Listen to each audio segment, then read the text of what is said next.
La Cafetera es un programa de radio que se financia gracias a las aportaciones de los oyentes. Si te gusta el periodismo que defiende y sientes que te acompaña, hazte mecenas y ayúdanos. Infórmate en radiocable.com/mecenas. Buenos días, mi nombre es David, oyente del programa desde hace ya varios meses. Tenía muchas ganas de aportar mi granito de arena a este maravilloso proyecto que formáis toda la gente que hacéis posible La Cafetera. Ainhoa, Juancho, Ana, Emilio, Pilar, María, Fernando, muchísimas gracias. También a los oyentes que forman esta maravillosa resistencia. Larga vida a La Cafetera y un beso muy fuerte para todos.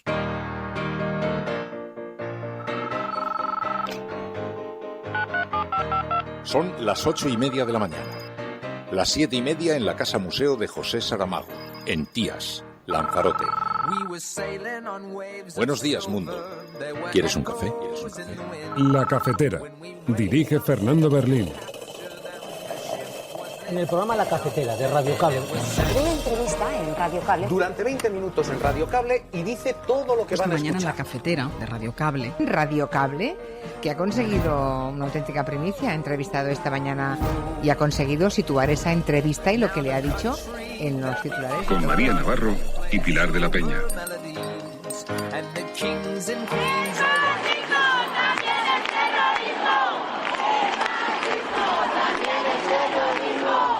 No tenemos miedo y estamos comprometidas con las reivindicaciones expresadas.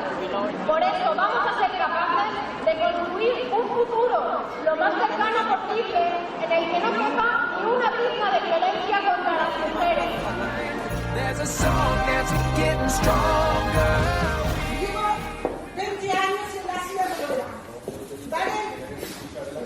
Entonces la violencia no se hace política en este país. Y no con inmigración, más con inmigración. Estamos aportando mucho, señalando, respetando mucho. Miren, mujeres, vamos a por vosotras. Feminazis. Estas pintadas han resurgido de las cavernas a la vez que la sección ultra del Partido Popular ha salido del armario. ¿Será casualidad o es causalidad? En España, desde que el maltrato y la violencia machista dejaron de ser una cuestión privada, una cuestión intrafamiliar y es una cuestión social y política, se han asesinado 1.027 mujeres, sin olvidar a los niños huérfanos que han quedado. Solo en este año han sido 51 las mujeres asesinadas, 6 de ellas, por cierto, en esta comunidad, por las que ya no leeremos ninguna declaración institucional en esta Cámara de repulsa, porque hay una imposición del partido que niega estos asesinatos. Señorías, 51 mujeres.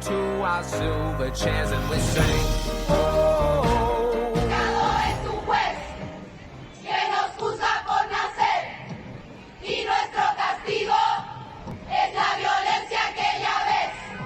Es femicidio, impunidad para mi asesino. Es la desaparición, es la violación. Vamos a enviar al Congreso Nacional un proyecto de ley que va a permitir a nuestras Fuerzas Armadas, sin necesidad de establecer estado de excepción constitucional. Hacemos un llamado amplio a todo el mundo, tanto público como privado, a paralizar este martes el país. Tenemos un paro nacional para el día lunes y tenemos una gran huelga general para el día martes. Y vamos a seguir en movilizaciones. Llevamos un mes y el gobierno no ha entendido nada.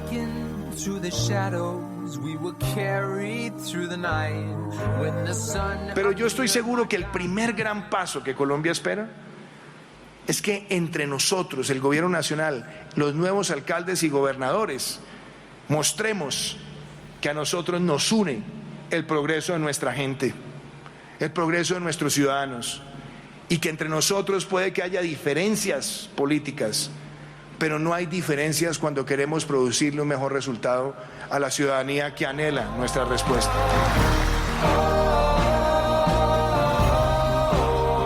Ahora va a haber revocación del mandato. El presidente de la República se va a someter a una consulta en el 2022. Se le va a preguntar al pueblo: ¿quieres que continúe el presidente o que renuncie? Porque el pueblo pone y el pueblo quita. Y eso ya está establecido en la Constitución. When you walk, I stumble. When you talk, I'm on board. And when you... Muy buenos días, cafetera. Bienvenidos una mañana más a este programa en el que tratamos de analizar y explicar lo que está ocurriendo en este nuestro pequeño mundo. Bienvenidos una mañana más a La Cafetera. Hoy vamos a utilizar un hashtag, almohadilla, La Cafetera Cordón. Almohadilla, La Cafetera Cordón. Es el hashtag a través del cual vamos a organizar la conversación en las redes sociales. Ya sabéis que logran una gran visibilidad, son trending topic cada mañana y algunos de ellos llegan a superar las millones de impresiones, más de 10 millones de impresiones en algunas ocasiones, están durante horas como trending topic, así que tiene mucha visibilidad, por lo tanto, todo poder conlleva una responsabilidad. Utilizadlo con tal efecto. Almohadilla, La Cafetera Cordón, porque ¿de quién es la culpa de no haber aislado el discurso del odio, de haber permitido estos discursos del odio, de no haber realizado ese cordón sanitario del que teníamos ejemplo en otros países? ¿A quién podemos atribuir que se le haya abierto la puerta al discurso del odio, a los ultras, a la extrema derecha, al fanatismo?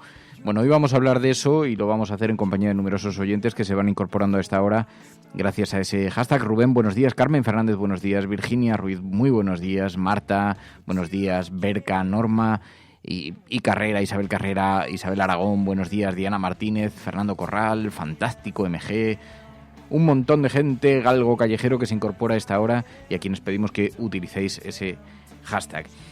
Y además, María Navarro, muy buenos días. Muy buenos días. Ayer numerosas manifestaciones, movilizaciones por todo el mundo contra la violencia machista tuvieron una gran repercusión. Acudió muchísima gente en todos los lugares. Las hemos visto en España, pero las hemos visto también fuera.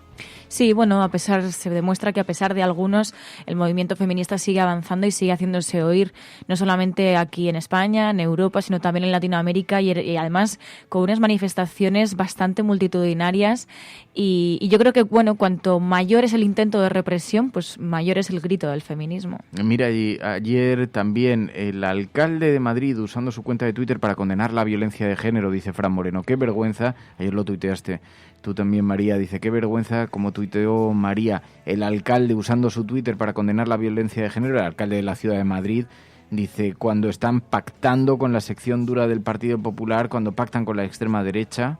Claro, bueno, es bastante hipócrita, cínico, como lo queramos llamar, el hecho de tuitear ayer mensajes contra la violencia machista cuando han avalado y legitimado a una fuerza política que la está cuestionando, ¿no? Es cuanto menos, hombre, bastante hipócrita el hecho de que líderes políticos que, bueno, simplemente por llegar al poder no hicieron ese cordón sanitario a la extrema derecha y hoy pues nos vemos con el espectáculo de la extrema derecha queriendo, bueno, pues protagonizar un día que era por y para las víctimas.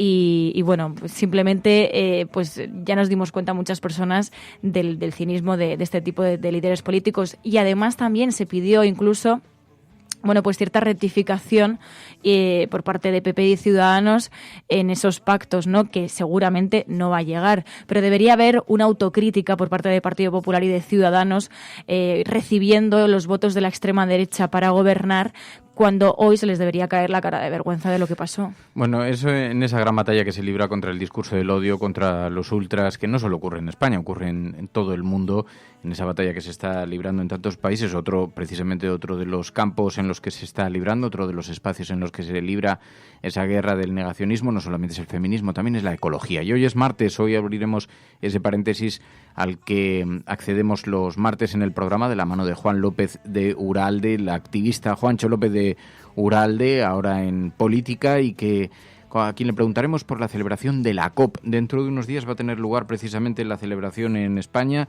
de esa gran conferencia internacional de Naciones Unidas para buscar fórmulas para luchar contra el cambio climático. Le preguntaremos a Juan López de Uralde y dentro de un rato también vamos a hablar con un periodista que firma un texto muy interesante en Infolibre. Es Javier Martínez. Ha firmado un artículo sobre la manera en la que se organizan los lobbies de las grandes compañías energéticas.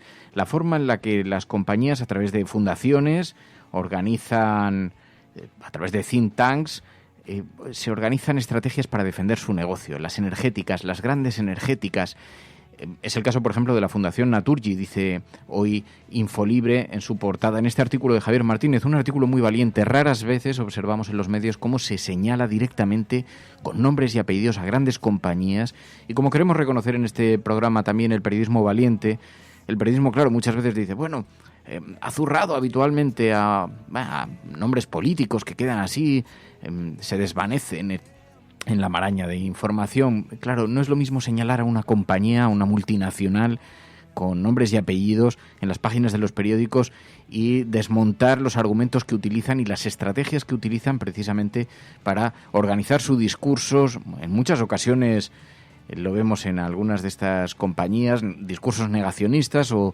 directamente. Bueno, pues hoy hablaremos con Javier Martínez para que nos explique esto. Así usan las energéticas los think tanks para defender su negocio. El caso de la Fundación Naturgy, que cuenta con una fundación en la que asegura fomenta el desarrollo sostenible, pero buena parte de las publicaciones promocionadas o financiadas por la organización defienden el uso del gas natural, el gran negocio de la compañía, paga una cátedra universitaria que elabora estudios que desaconsejan que las eléctricas costeen hacer frente a la pobreza energética, por ejemplo, ¿no? Así que le vamos a preguntar más detalles después de este artículo tan interesante en Infolibre y a la vez tan valiente que pone el dedo, señala con el dedo precisamente a estas marcas, a estas grandes transnacionales, en este caso de la energía. Porque hay un gran campo de batalla en el que hay que luchar contra esos discursos precisamente del negacionismo y del odio justificado y que se extienden precisamente confrontando contra algunas cosas como el cambio climático. Bueno, pues de eso vamos a hablar aquí en el programa. Esto es La Cafetera. Si lo estás escuchando, eres la Resistencia y no estás sola.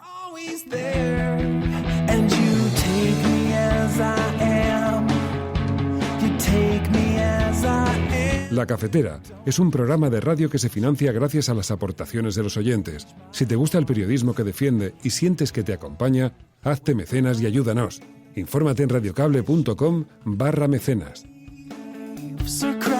Bueno, y demos las gracias a todos aquellos mecenas que hacen posible el programa, que hacen posible este proyecto y que financian este proyecto directamente. Es la única fuente de financiación que tiene el programa, de manera que garantizan esa independencia, así que gracias de corazón a todos. Bueno, esto es La Cafetera. Vamos a analizar las portadas de los periódicos y vemos un poco cuál es la columna vertebral o informativa, porque escuchando La Cafetera uno no puede decir que no está informado. Os contamos lo que todo el mundo cuenta y también aquello que otros omiten. Only with love we can achieve peace. Oh, yes, I know it. The older will take the old wise away, and the winter will never forget.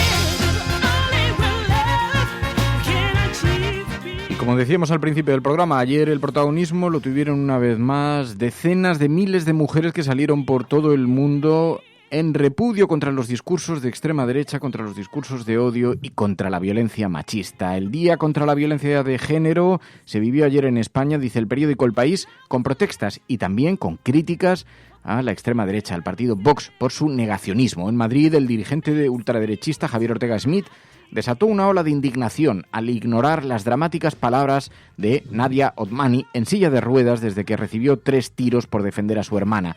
Llevó 20 años sufriendo la violencia machista. Le dijo a la cara, señalándole en una escena que ha dado la vuelta al mundo. Llevo 20 años en la silla de ruedas, ¿vale? Entonces la violencia no se hace política en este país. Y no con inmigración, más con inmigración. Estamos aportando mucho, señalando, respetando mucho, ¿vale? Y yo de este país no cobré ningún duro, ¿vale? Y llevo 20 años luchando contra la violencia de género. Y no se hace política con eso. No se hace política con esto, le recriminaba a la cara a Javier Ortega Smith, uno de los líderes de la formación ultraderechista Vox. La presidenta de la asociación Alamal, en silla de ruedas por defender a su hermana, increpando al edil de Vox, hoy portada también en el periódico La Razón. Ortega Smith convirtió el homenaje de las víctimas de violencia de género del ayuntamiento en un acto de tensión, también de negacionismo, ante el estupor de una de las afectadas que le increpó para pedirle respeto. Vox dinamita el Día de las Víctimas, hoy en la portada del periódico La Razón, muy importante también que sea la propia derecha a través de sus medios de comunicación quienes recojan quienes reflejen esto y quien se lo muestre a los lectores de esos periódicos el peligro de haber introducido estos discursos del odio. Y hoy en la portada de La Razón. Además, en el periódico El Mundo, 6 ministros contra la violencia machista. El gobierno en funciones se movilizó ayer en el Día contra la Violencia sobre las Mujeres. Dice el periódico El Mundo en su portada. 6 ministros sostuvieron la pancarta del Partido Socialista en la manifestación por la tarde en Madrid y otros tantos acudieron a una entrega de premios por la mañana en el día que estuvo marcado por el veto de la formación ultraderechista Vox a las declaraciones institucionales. Hoy portada también en el periódico El Mundo, también portada del periódico La Vanguardia, increpado por una víctima. El portavoz de Vox en el Ayuntamiento de Madrid, Javier Ortega Smith, fue increpado ayer por una víctima de la violencia machista que quedó parapléjica al intentar defender a su hermana de los malos tratos de su marido, quien le reprochó que niegue la evidencia por intereses políticos. Dice el periódico La Vanguardia hoy que las mujeres se movilizaron contra la violencia machista y el negacionismo. Además, un nuevo asesinato en Tenerife empañó el Día Internacional contra las Agresiones de Género, dice este periódico. Miles de mujeres de todo el mundo salieron ayer a la calle para denunciar la violencia machista y, en efecto, lo escuchamos en todas las calles de este país.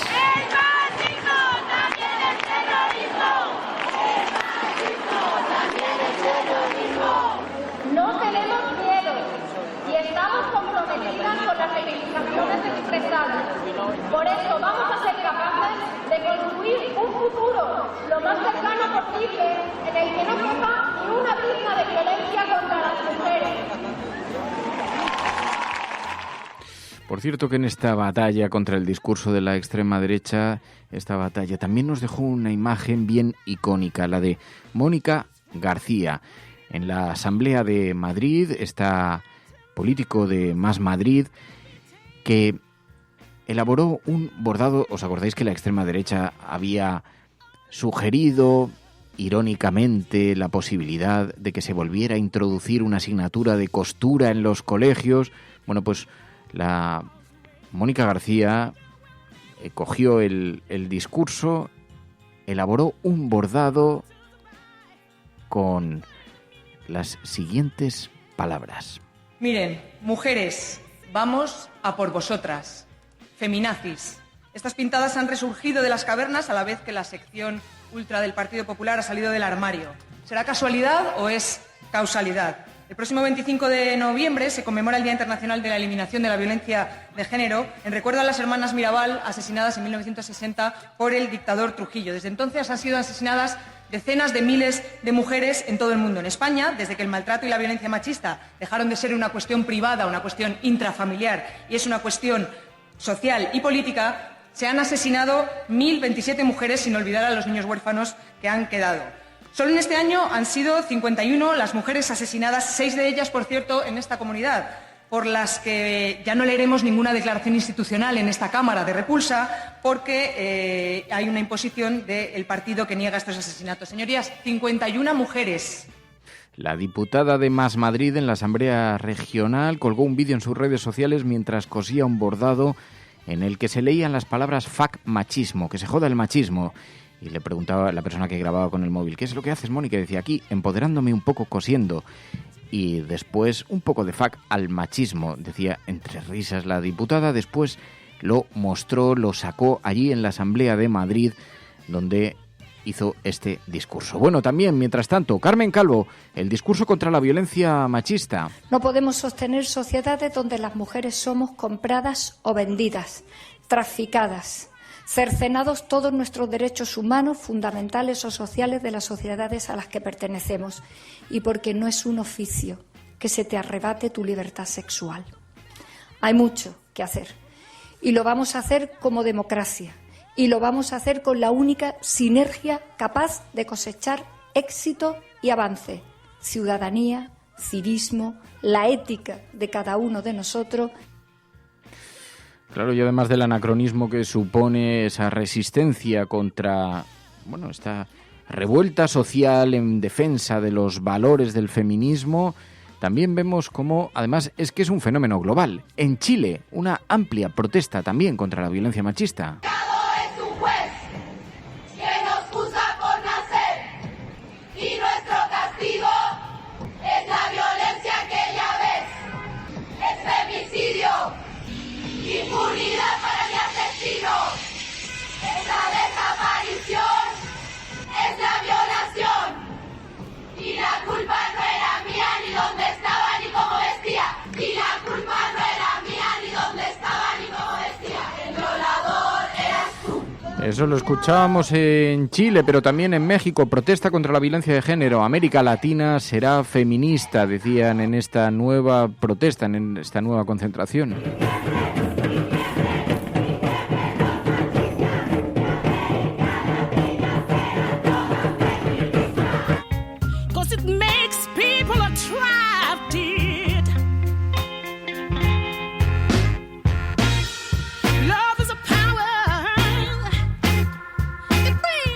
Así que el grito sordo que se escucha a lo largo y ancho de todo el planeta hoy también invade las portadas de los periódicos en esta defensa contra las agresiones y las desigualdades. 6 ministros contra la violencia machista en la portada de los periódicos, este repudio a Vox en el Día contra la Violencia Machista que estamos viendo también en los digitales, también en los periódicos impresos, en fin. Estás escuchando La Cafetera y si lo estás haciendo no estás sola. La Cafetera es un programa de radio que se financia gracias a las aportaciones de los oyentes. Si te gusta el periodismo que defiende y sientes que te acompaña, hazte mecenas y ayúdanos. Infórmate en radiocable.com/mecenas. Ayer, por cierto, esta mujer, Nadia Otmani, que se enfrentó al líder ultraderechista de Vox, concedió varias entrevistas y decía: soy musulmana, soy mujer, soy inmigrante, todo lo que odia Vox, dice hoy Infolibre. También vemos diferentes entrevistas en el diario.es, también cómo se coloca el foco en el discurso del odio de la extrema derecha. Las mentiras de Vox rompen con 14 años de unidad contra la violencia machista, dice el diario.es. Un argumentario plagado de falsedades que Vox ha enviado a sus cargos para reventar el 25N. Buscan la guerra de sexos, les decía a sus cargos esta formación. Por eso os pedimos que utilicéis el siguiente hashtag: almohadilla la cafetera cordón. Almohadilla la cafetera cordón. No debimos... ¿Cómo hemos consentido que no se le haya puesto un cordón sanitario a este discurso? Cordón, aislamiento, silencio, sin difundir sus imágenes o sus mensajes, dice Enrique Quesada en Twitter utilizando este hashtag.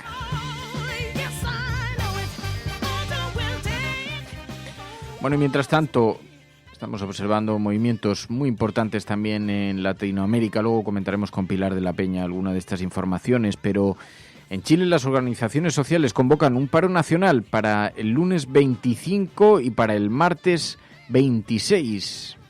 Por eso hacemos un llamado amplio a todo el mundo, tanto público como privado, a paralizar este martes el país. Tenemos un paro nacional para el día lunes y tenemos una gran huelga general para el día martes.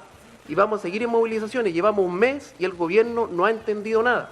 Es por eso que el movimiento sindical va a seguir haciendo acciones, va a seguir llamando a paralizaciones, a huelga, si es que este gobierno de una vez por todas no toma la agenda social, ¿cierto?, y las demandas que el pueblo está demandando. Así que esto en Chile, pero fue contestado por el gobierno. Piñera anuncia un decreto para que actúen los militares, dice, para proteger al país en las protestas y que no haga falta una declaración de estado de excepción. Vamos a enviar al Congreso Nacional un proyecto de ley que va a permitir a nuestras Fuerzas Armadas, sin necesidad de establecer estado de excepción constitucional, sin necesidad de restringir las libertades y los derechos de los ciudadanos, poder colaborar en la protección de la infraestructura crítica de nuestro país. Así que en respuesta precisamente las posiciones se extreman y la respuesta del gobierno se anuncia, dicen, con mayor contundencia. También en Colombia vemos cómo continúa la tensión. Duque se reúne con alcaldes y con gobernadores. Pero yo estoy seguro que el primer gran paso que Colombia espera es que entre nosotros, el Gobierno Nacional, los nuevos alcaldes y gobernadores, mostremos que a nosotros nos une el progreso de nuestra gente, el progreso de nuestros ciudadanos, y que entre nosotros puede que haya diferencias políticas, pero no hay diferencias cuando queremos producirle un mejor resultado a la ciudadanía que anhela nuestra respuesta. Así que mientras tanto, intentando limar asperezas en México, incluso también esto se profundiza en la idea de la democracia supervisada por los ciudadanos hasta el último minuto. Andrés Manuel López Obrador reitera la idea de someter su mandato a referéndum. Ahora va a haber revocación del mandato. El presidente de la República se va a someter a una consulta en el 2022. Se le va a preguntar al pueblo: ¿quieres que continúe el presidente o que renuncie? Porque el pueblo pone y el pueblo quita. Y eso ya está establecido en la Constitución. Así que, acción, reacción. Bueno, esto es lo que se refiere a la fotografía internacional, cómo va girando. En España los objetivos están fijados sobre los acuerdos electorales. Esquerra Republicana celebró ayer su consulta. Era una consulta interesante porque con una pregunta bastante enrevesada, esto suscitó numerosas interpretaciones. Había quien pensaba que directamente conducía al no de Esquerra Republicana al acuerdo. Aparentemente es lo que fue apoyado de forma bastante abrumadora. Parecía una respuesta destinada al no, pero tenía su estrategia. Las bases dijeron que no al acuerdo del PSOE, pero solo sin un acuerdo previo para una mesa de negociación con el Estado. Es decir, que dicen que sí al acuerdo con el Partido Socialista siempre que haya una mesa de negociación. Bueno, pues de forma abrumadora lo vimos ayer, hoy recogido en las portadas de los periódicos. La militancia de Esquerra rechaza la investidura de Sánchez si no negocia. Así que el 95% de los militantes consultados por Esquerra Republicana rechazaron ayer investir a Pedro Sánchez una negociación con el Govern de la Generalitat sobre el conflicto catalán. En la consulta, que se hizo por vía telemática, participó el 70% de la militancia de Esquerra. Fue una jugada política, ha sido una jugada política muy ingeniosa, porque si Esquerra Republicana se hubiera sentado primero, antes de someterlo a consulta, se hubiera sentado con el Gobierno, hubiera llegado a un acuerdo y eso lo hubiera sometido a votación, ya no tenía forma de darle marcha atrás.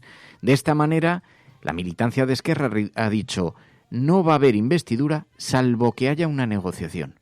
Esquerra Republicana siempre se puede sentar en la mesa, conseguir algún acuerdo, puede ser un acuerdo de mínimos, ahí el alcance puede ser el que sea, ya no hace falta ratificarlo. Ha sido una jugada política bastante interesante, y eso que hubo mucho debate en las tertulias sobre el objetivo de someter con una pregunta tan enrevesada a la militancia, que claramente lo que querían era dinamitar los puentes en sus conversaciones con el Gobierno. Pues no, estaban asegurándose que puede salir adelante de forma relativamente sencilla, como hemos visto, porque además en la pregunta, claro, se habla de una mesa de negociación, abordar el conflicto político del Estado a través de una mesa de negociación. Y lo cierto es que eso no desencaja mucho con algo que ya había promovido el Partido Socialista de Pedro Sánchez. Yo no sé si os acordáis que Sánchez y Torra pactaron reanimar la Comisión de la Generalitat Estado, que estaba paralizada desde el año 2011. Esto fue en julio del año pasado, en julio del año 2018.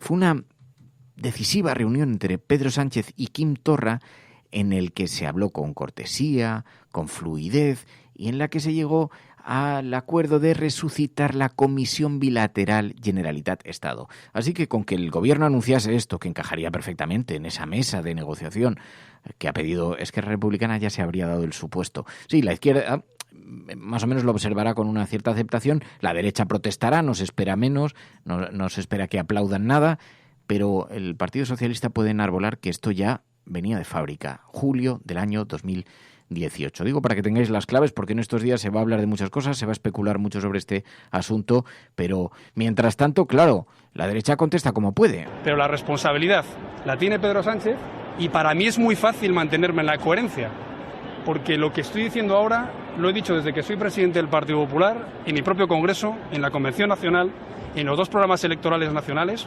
y durante la campaña electoral. Yo siempre he dicho que estaremos dispuestos a pactar las cuestiones de Estado con el Partido Socialista, pero que no podemos hacerle presidente. Eso decían ayer en el Partido Popular. Bueno, pues los pactos, mientras tanto, siguen. Ahora se empieza a especular mucho en los oscuros callejones de la corte madrileña. Dicen, esto tiene que estar ya cerrado, está prácticamente cerrado. Bueno, lo veremos. Hasta que las noticias no se producen, no son noticia. El periódico ABC dice que el desafío independentista ha llegado a Cataluña con esas prebendas. Las prebendas a Cataluña parten en dos el Constitucional. 7 de los 12 jueces rechazan el recurso del gobierno de Rajoy al Código Civil catalán y avalan que la Generalitat invada competencias del Estado. Hoy en la portada del Mundo dice que el PSC exige que Cataluña sea nación y ministros 100% suyos, y Z pide aumentar el peso de los socialistas catalanes en el Ejecutivo y mantener el Congreso. La distorsión de Cataluña, que sigue todavía formando parte de la lectura informativa de actualidad en este país, a pesar de que hay temas extraordinariamente graves, extraordinariamente importantes. Fijaos, por ejemplo, el cambio climático. Dentro de unos días se va a celebrar la COP. ¿Sabéis que los gases de efecto invernadero ya han superado todos los máximos? Que la Organización Meteorológica Mundial ya ha alertado de una acumulación de CO2 que no tiene parangón desde hace 3 millones de años. Hoy solamente figura en la portada del periódico El País. Es una noticia extraordinariamente grave que habla de los retos que tenemos por delante de cara al futuro mientras estamos distraídos con asuntos francamente menores. Pero hoy es martes y en la cafetera no miramos para otro lado y por eso dedicamos siempre un espacio a esta gran asignatura pendiente.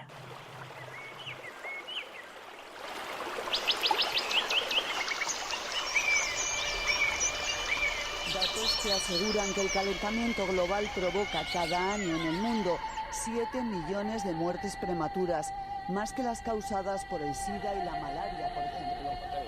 Han ido a parar al río Guadiamar después de que se rompiera una balsa en las minas de Aznalcóllar. El vertido, que contiene ácidos y metales pesados, ha afectado a viviendas. Estos picos de polución no solo hacen que nuestra salud se resienta, también reducen nuestra esperanza de vida. El petrolero, el Prestige, que naufragó ayer con 77.000 toneladas de combustible en su interior. Así que es una noticia extraordinariamente grave, debería estar en las portadas de todos los periódicos, solamente figura en un pequeño resumen en la portada del periódico El País, pero como decíamos, nos parece extraordinariamente importante. Juan López Duralde, muy buenos días.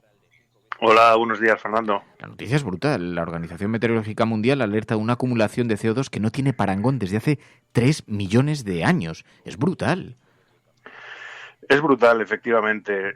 La concentración de carbono en la atmósfera sigue aumentando. Ha pasado de 405 ppm, partes por millón, que es la medida del CO2 en la atmósfera, a 407 y pico, y realmente es un aumento brutal que muestra pues que la pasividad internacional no está haciendo frente al cambio climático con las medidas que son necesarias, y esto nos lleva pues a una situación dramática. Hay que recordar que la concentración de carbono en la atmósfera antes de la revolución industrial era de 350 ppm, es decir, que vamos aumentando pues día a día, y si no lo frenamos, pues esto pues nos lleva a aumentos de temperaturas pues del orden de 4 grados y aumentando. Es decir, que la situación es verdaderamente grave, y parece mentira pues la pasividad con la que se sigue mirando al cambio climático, y digo mirando porque es más mirar que hacerlo. Sí, dice hoy el periódico El País que para encontrar niveles semejantes de este último gas hay que retroceder al menos 3 millones de años, cuando la temperatura era entre 2 y 3 grados más cálido, el nivel del mar entre 10 y 20 metros superior, y no existía el ser humano. Igual esto exactamente, es que eso es muy... Claro, es que eso es muy importante cuando los negacionistas dicen, bueno, es que ya hubo épocas hace 3 millones de años que había altas concentraciones de carbono. Y dices, claro, pero es que entonces no existía el ser humano, ¿no? Y esas condiciones fueron cambiando y hicieron de este planeta pues un lugar habitable para el ser humano, pero estamos volviendo rápidamente, en tiempo récord, extrayendo ese carbono que la biosfera fue absorbiendo y que fue quedando debajo de la Tierra. Lo estamos extrayendo rápidamente y devolviéndolo a la atmósfera, con lo cual estamos volviendo a condiciones pues verdaderamente difíciles, si no imposibles, de vida para el ser humano. Esto es lo que básicamente está ocurriendo con el cambio climático. Juancho, lo que no alcanzo a ver es qué salida tenemos, porque ¿has visto el documental Minimalismo? No lo he visto. Te lo recomiendo porque es muy interesante sobre el consumo, la forma tan superficial en la que consumimos y la manera en la que la industria tiene la necesidad ya de fagocitar el sistema, de seguir produciendo de forma constante, de fomentar ese consumismo tan exagerado que hace que estemos permanentemente comprando como un estímulo artificial. Claro, todo eso, elementos con plástico, extraordinariamente contaminantes como los tintes en la ropa, un montón de cosas que hacen que este planeta se encuentre sometido a una agresión absolutamente extraordinaria. Hay un cortoplacismo tan gigante en la manera en la que tenemos de enfocar todo, la gran industria, pero también la pequeña industria, desde la moda hasta el entretenimiento. Es que es todo. Yo no sé qué solución puede haber. Ahora tenemos una oportunidad en la COP de denunciar esto, pero no sé qué se puede aportar realmente para dar marcha atrás a una maquinaria tan gigantesca. Bueno, yo, Fernando, creo que sí se puede. Y lo que pasa es que para poner freno a toda esta situación, lo que hace falta es que realmente hace falta gobiernos firmes, con políticas firmes, que pongan freno a las corporaciones. Lo que no se puede es, pues con el actual capitalismo desbocado, seguir pretendiendo hacer frenar esta situación. Es decir, que si queremos llegar a lo que el panel intergubernamental de cambio climático nos ha pedido, que es una reducción del 50% en los gases de efecto invernadero, pues hay que poner freno a las corporaciones de los combustibles fósiles y hay que hacerlo, y esta es la duda que nos queda, si quedan en el mundo gobiernos fuertes capaces de poner freno a las corporaciones. Esta es la clave, ¿no? Es decir, los ciudadanos, y la democracia es eso, la democracia es elegir las políticas que queremos, y lo que no puede ser es la situación actual en la cual son las corporaciones las que mandan. Entonces, realmente, claro, ya sabemos que no es fácil, pero es la única manera. Yo siempre he defendido las cumbres internacionales de cambio climático, pero si detrás no hay gobiernos con voluntad real de poner freno los intereses corporativos, porque yo creo que el problema es ahí. Creo que a veces nos desviamos demasiado. Indudablemente, alguien decía el otro día, bueno, es que no se trata de elegir entre la acción individual y la responsabilidad de las corporaciones, claro, pero ponemos mucho hincapié en la responsabilidad individual y demasiado poco en los grandes intereses que hay detrás de que no cambien las políticas de cambio climático. Es decir, que es que desde el año 92, en que se celebró la cumbre de Río de Janeiro, si no se ha avanzado y si las emisiones siguen aumentando, es porque las grandes corporaciones están haciendo todo lo posible para que no se avance en la política de cambio climático. Y esto hay que decirlo una y otra vez, porque es importante. No nos podemos quedar solamente en la acción individual. La acción individual es necesaria, pero es insuficiente. Y creo que es la única fórmula que existe en este momento. Es decir, gobiernos fuertes, gobiernos firmes, y en eso es muy importante que la gente de todo el mundo vote en consecuencia. Es decir, si seguimos optando por gentes como Trump, como Bolsonaro, si sigue subiendo partidos como Vox, entonces no hay nada que hacer, porque es solamente a través de la acción política como vamos a poder poner freno a estos intereses, y no hay otra solución. Entonces, o tomamos conciencia o seguir pensando que con pequeñas acciones podemos frenar este desastre, pues va a ser muy difícil.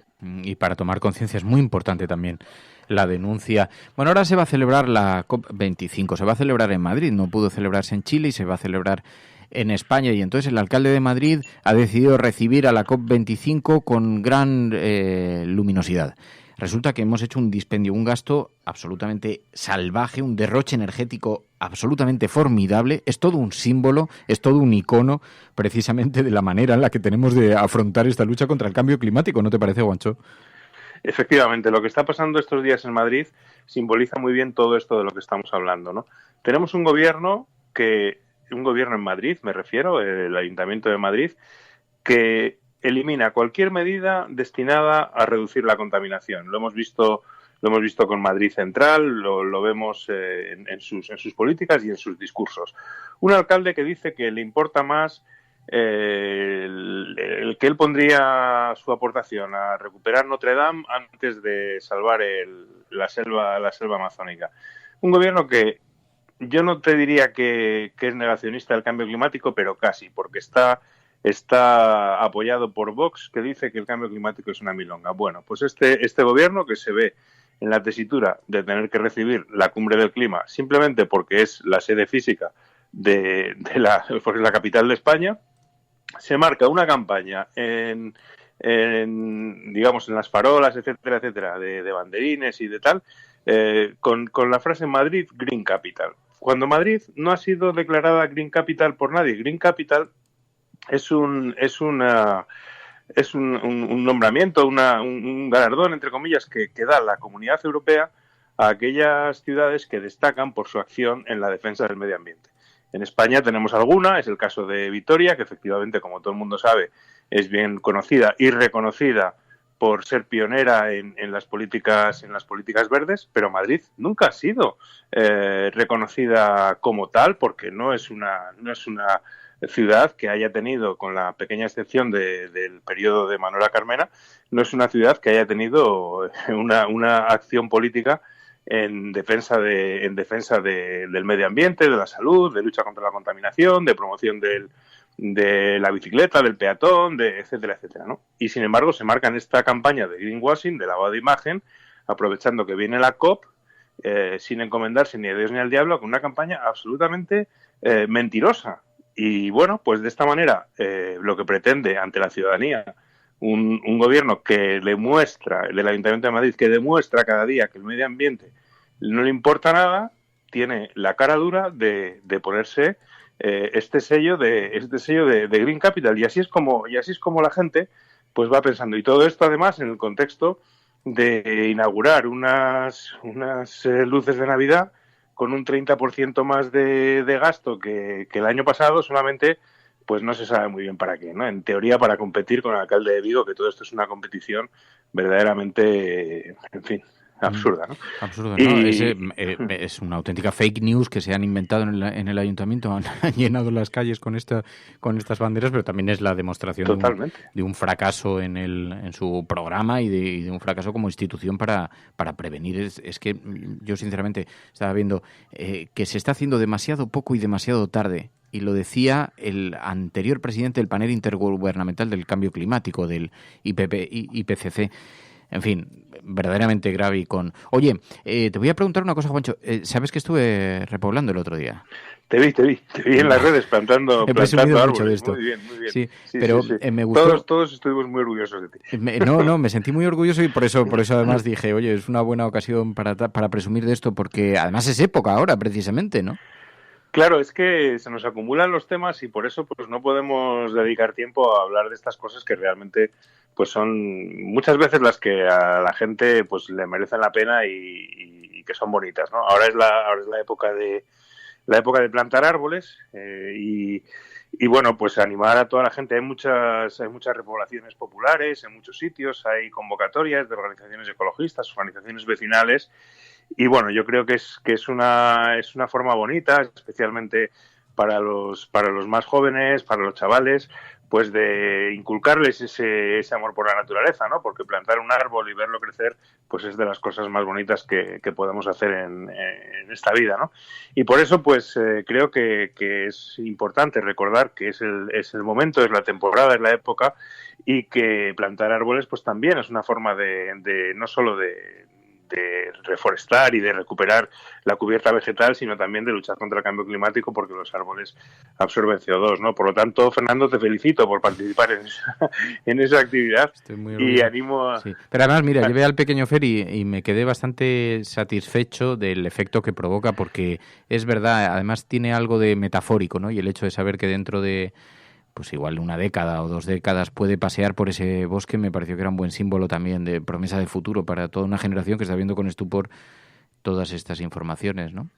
Es un buen trabajo. Luego las repoblaciones hay que cuidarlas también, ¿no? Porque también es importante pues que los plantones se queden protegidos. Sí, porque además nos dijeron, me sorprendió mucho el dato, solamente el 50%, y eso que iban protegidos precisamente con una pequeña redecilla para y que van a regarlos, pero hay una buena parte que no crecerá, ¿no? Que no saldrá adelante. Claro, eso es así, pero bueno, si tienen protección y además hay quien se ocupa de irlos a regar, pues tienen mucha más viabilidad. Y esto también es importante, ¿no? Porque si no, pues también es frustrante, ¿no? Para si plantas árboles y luego pues no salen, pues se genera cierta frustración. Bueno, hay un porcentaje evidentemente fallan. Pero bueno, lo importante es que es lo de siempre, ¿no? El optimismo de la acción frente al pesimismo de la inteligencia, ¿no?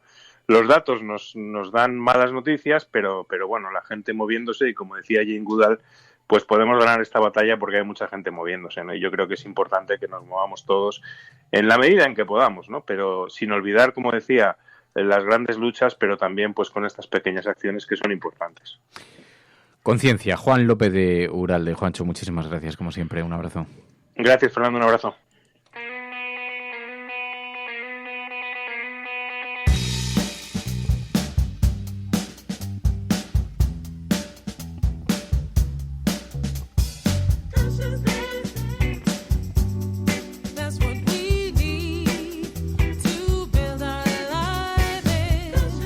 La Cafetera es un programa de radio que se financia gracias a las aportaciones de los oyentes. Si te gusta el periodismo que defiende y sientes que te acompaña, hazte mecenas y ayúdanos. Infórmate en radiocable.com/mecenas. Conciencia es el último single precisamente del nuevo disco de Fridonia. Conciencia.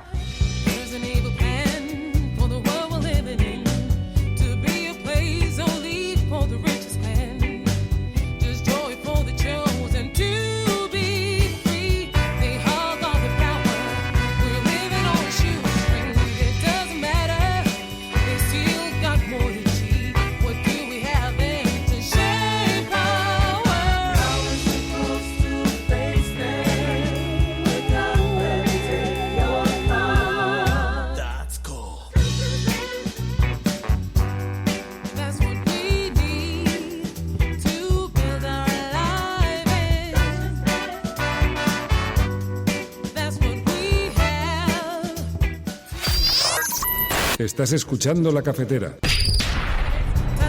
Bueno, y hoy queríamos poner en valor y reconoceros, decíamos antes, parte del periodismo que se está haciendo en este país, cuando se hace con valentía, cuando se hace señalando a los verdaderos poderes. Y hemos visto un artículo que nos ha llamado mucho la atención en Infolibre sobre los mecanismos, las empresas, los mecanismos que utilizan las grandes compañías precisamente para lanzar su discurso. Cómo las energéticas están utilizando sus think tanks para defender su negocio. Y hay un artículo en Infolibre, como digo, que firma Javier Martínez y que señala directamente, por ejemplo, el caso de la Fundación Naturgy. Javier Martínez, muy buenos días. Buenos días, Fernando. Muchas gracias. Bueno, en primer lugar, déjanos que te demos la enhorabuena porque hemos tomado además este año la decisión de poner en valor y de reconocer el trabajo que estáis haciendo con estos artículos, que son valientes, son atrevidos en un momento en el que señalar a una empresa como hacéis, el caso de la Fundación Naturgy. Cuentas en Infolibre que tiene una fundación en la que, bueno, dicen asegurar, fomentar el desarrollo sostenible, pero que buena parte de las publicaciones en realidad lo que hacen es defender el uso del gas natural, que es el gran negocio de la compañía, ¿no? Muchas gracias, Fernando. Sí, digamos que justo en esa defensa del desarrollo sostenible está un poco el tema, porque digamos que otras grandes energéticas de nuestro país, como Endesa o Iberdrola, tienen un poco más el camino más allanado, en el sentido de que la estrategia del país con la descarbonización y las renovables está siguiendo haciendo sus intereses, está apostando por unas renovables que ellos saben que dan dinero y que gran parte de su cartera de inversiones está ahí. Pero Naturgy, como Repsol, que también la menciona en el artículo, no lo tiene tan fácil, porque el tema del gas natural es mucho más controvertido y muchos ecologistas no están de acuerdo con el uso de este combustible fósil. Entonces, como que utilizan esa suerte de lobby para influir en el debate público, haciéndolo pasar por desarrollo sostenible. Es decir, crean una fundación para, digamos, que la venden para quedar bien como empresa, vamos, que es lo que hace todo el mundo, todas las empresas así de este nivel, pero realmente cuando profundizas un poco te das cuenta de que todo es para defender el gas natural en el debate público. Total, hasta el punto de que Naturgy es una de las que paga una cátedra universitaria que elabora estudios que desaconsejan que las eléctricas costeen hacer frente a la pobreza energética, por ejemplo, ¿no? Efectivamente, sí. Digamos que dentro de los estudios de esa cátedra, que están financiados no solamente por Naturgy, sino por otras empresas energéticas, pues encuentran artículos que defienden totalmente los postulados que interesan a Naturgy, que es algo realmente, bueno, legal y algunas personas lo pueden considerar legítimo, pero digamos que si vendes una fundación para defender el desarrollo sostenible, pues choca que este tipo de estudios al final lo que haga sea defender pues solamente tu negocio y con poca mira más allá. Evidentemente, tanto esta cátedra como los estudios financiados totalmente parcialmente por la Fundación Naturgy también tocan otro tipo de temas, que no son solamente defender el gas natural, pero como hemos podido comprobar y como se pone de manifiesto en el artículo, la mayoría de resultados de investigaciones científicas van por ahí. Es decir, y bueno, y este tema de la que comenta Fernando de las cátedras universitarias no es mucho menos el único caso. Es decir, hay multitud de estudios universitarios pagados total o parcialmente por estas grandes empresas que, digamos, vienen a cuestionar esa independencia a la hora de publicar una investigación universitaria. El engaño de las fundaciones, dicen los oyentes. Lobismo encubierto en responsabilidad social corporativa. ¿Con qué otras empresas os habéis recogido en el artículo? Repsol nos decía. Pues sí, es muy sorprendente el caso de la Fundación Repsol, que igual que Naturgy para nada tiene la batalla ganada en ese sentido, porque su principal negocio hasta hace un año siempre ha sido el petróleo, y es, como sabemos, uno de los principales enemigos de la descarbonización y la lucha contra el cambio climático. En ese sentido, en septiembre anunció una cátedra que va a poner su foco en las tecnologías para quitar el CO2 de la atmósfera. Evidentemente, bueno, una tecnología que está muy en pañales y una tecnología que interesa mucho a Repsol porque no pone en cuestión su modelo de negocio. Igual que su presidente, Antonio Brufao, defendía que hay que plantar muchísimos árboles para combatir la crisis climática, a Repsol le encanta financiar y defender en público y en privado opciones que no pongan en jaque su modelo. ¿Habéis recibido comunicación de alguna de estas empresas después de publicar la información?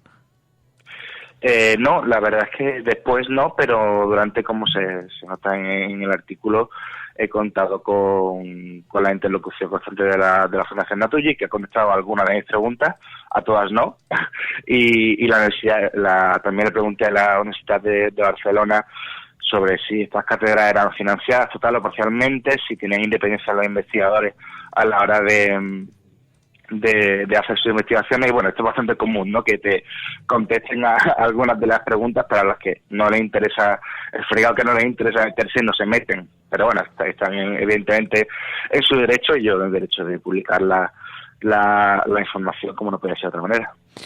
Pues Javier Martínez, con este artículo en Infolibre tan interesante, así usan las energéticas los think tanks para defender su negocio, con el caso de la Fundación Naturgy y otros que recoge Javier Martínez en este texto de Infolibre.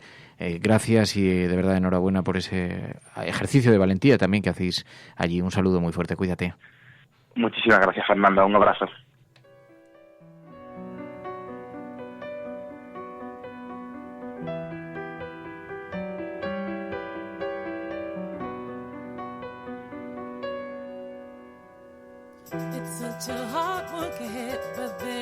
La Cafetera es un programa de radio que se financia gracias a las aportaciones de los oyentes. Si te gusta el periodismo que defiende y sientes que te acompaña, hazte mecenas y ayúdanos. Infórmate en radiocable.com/mecenas. We will make America safe again. Ante Dios Todopoderoso, Venezuela. Por ahí hay un payaso. Lo primero que tiene que hacer o tenía que hacer es convocar a elecciones. Esas caritas del domingo. Lo que vamos a disfrutar el domingo con los progres. Le taché a Podemos de populista. Ahí me equivoqué. Pero el Partido Popular sí que tiene que tener credibilidad para hablar de corrupción, porque es nuestra seña de identidad. Y aprovecho la ocasión para invitarte a que acudas al acto de presentación de Vox en Barcelona. Pues este jueves, no sé si estaré yo, pero alguien de Ciudadanos seguro que acude, porque la cordialidad, de verdad, o sea, no es porque estemos, la gente que nos conoce fuera del plató sabe que esto ha sido siempre así. El cielo no se toma por consenso, el cielo se toma por asalto. Yes, we can. Yes, we did. Vamos a proceder a la exhumación de los restos del dictador Franco del Valle de los Caídos. El enemigo es Daesh, el terrorismo yihadista. Más allá de la agenda setting está la agenda de los oyentes de La Cafetera. Buenos días, cafeteros. Buenos días, cafetera. Buenos días, mundo. Creo que la revolución dicen que será feminista o no será, y yo apunto, además, que será ecologista o no será. Hagamos que se nos oiga. Hagamos que se nos conozca. Buenos días, Resistencia. Buenos días, cafetera. Buenos días, Resistencia. Os hablo desde Atenas, donde vivo y trabajo desde hace más de 3 años, cuando empezó la mal llamada crisis de los refugiados. Buenos días, cafetera. Buenos días, cafeteros. Muy buenos días, Resistencia. Os saludo desde Miami. Tu colaboración es importante. Ayúdanos retuiteando la dirección de este programa. radiocable.com.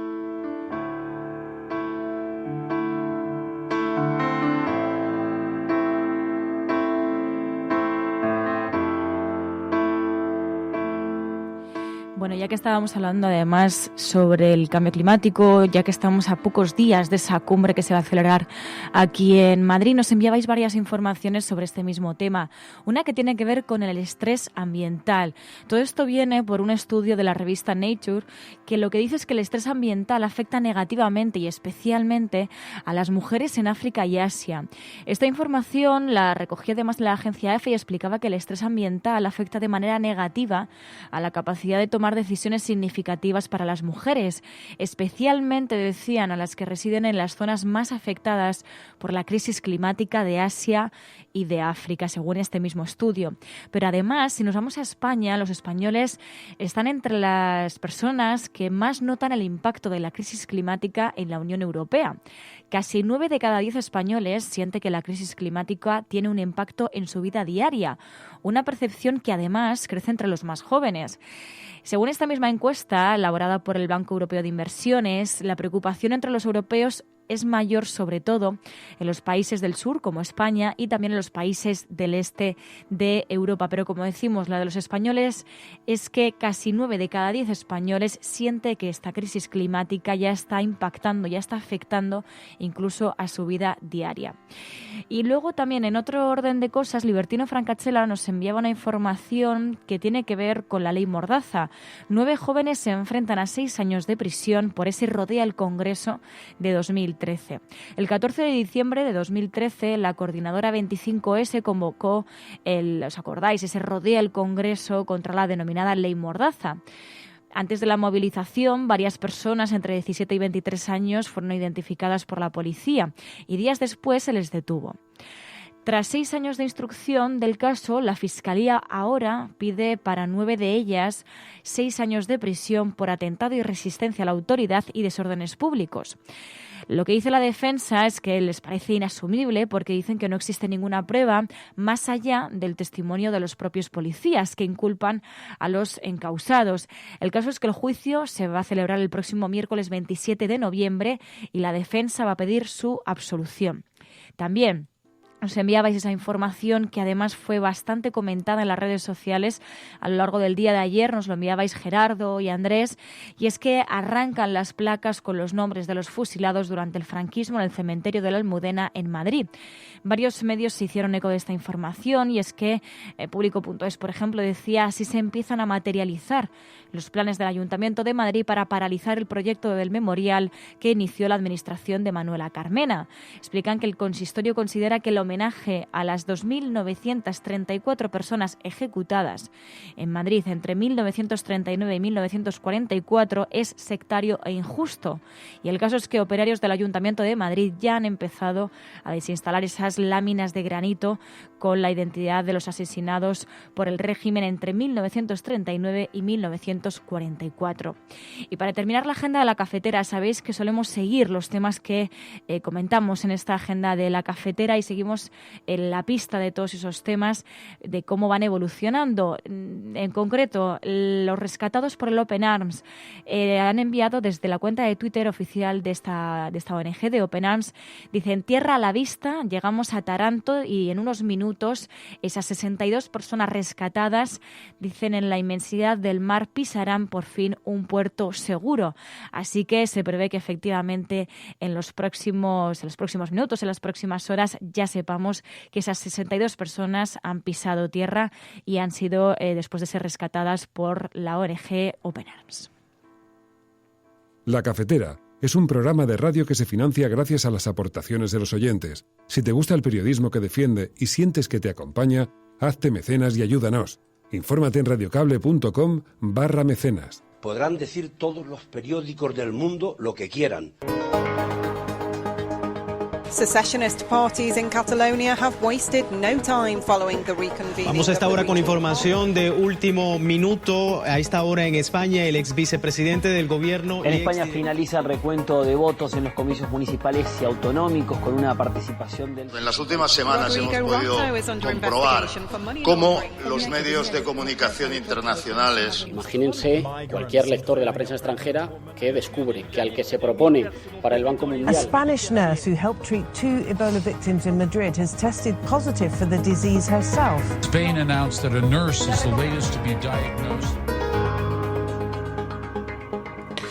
Bueno, y sabéis que además cada día hacemos un repaso de la actualidad internacional, de aquellas noticias que tienen más repercusión en el mundo, algunas de las cuales están relacionadas con nuestro país, cómo se proyectan en el exterior nuestra imagen, otras no necesariamente, pero oye, y lo hacemos de la mano de Pilar de la Peña. Pilar de la Peña, buenos días.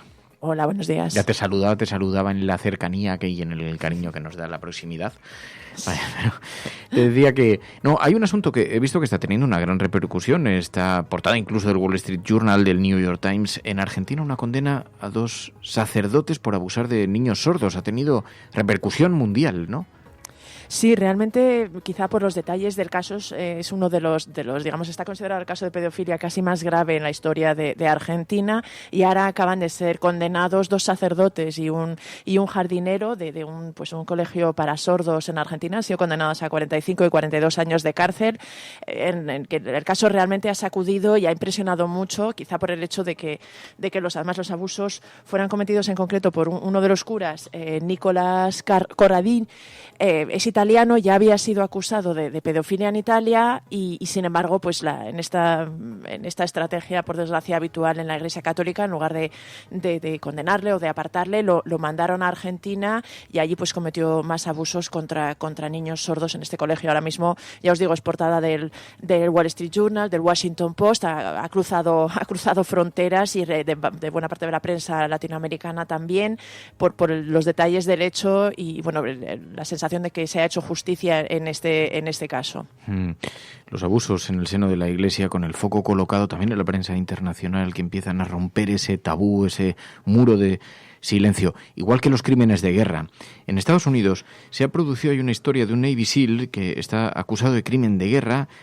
Fue un Navy SEAL, este no fue el que apoyó Donald Trump, que después fue absuelto, pero que es bastante heavy, es un caso bastante duro. Es muy duro y fíjate, el caso en realidad fue absuelto este verano, es decir, el caso no es nuevo. El problema es que le acusaron sus propios hombres, los hombres que tenían a su mando, de haber matado a un prisionero del Estado Islámico y fue juzgado por este caso. Le acusaron de haberle apuñalado y luego de haberse hecho una foto con el cuerpo.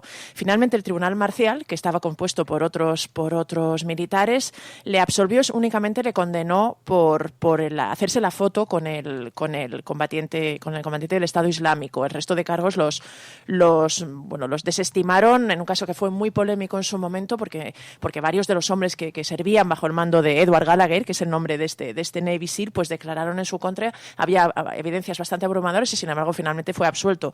Hay que recordar que Donald Trump apoyó a este militar por considerar que era un héroe de guerra, que era un militar de la vieja escuela, un combatiente de estos que hay que proteger, y de hecho uno de los abogados de la organización Trump colaboró en la defensa de Edward Gallagher. El tema es que, ya os digo, el caso fue absuelto, únicamente fue condenado por hacerse la foto, y eso provocó que se le degradara y que se retirara una condecoración. Y hace 2 semanas Donald Trump se negó a esto y decidió restituirle en su grado y restituirle esta condecoración, al igual que a otros 2 militares que también habían tenido problemas de este estilo, pues un poco en un intento de cambiar esta política y esta manera de mirar los abusos y, digamos, los problemas, las acusaciones de crímenes y de comportamientos irregulares en el ejército, ¿no? Incluso Donald Trump ha llegado a decir algo así como que se les trata injustamente porque se les enseña a ser grandes combatientes en el ejército y hay que tener cierta comprensión, venía a decir, ¿no? Una cosa que ha resultado bastante polémica.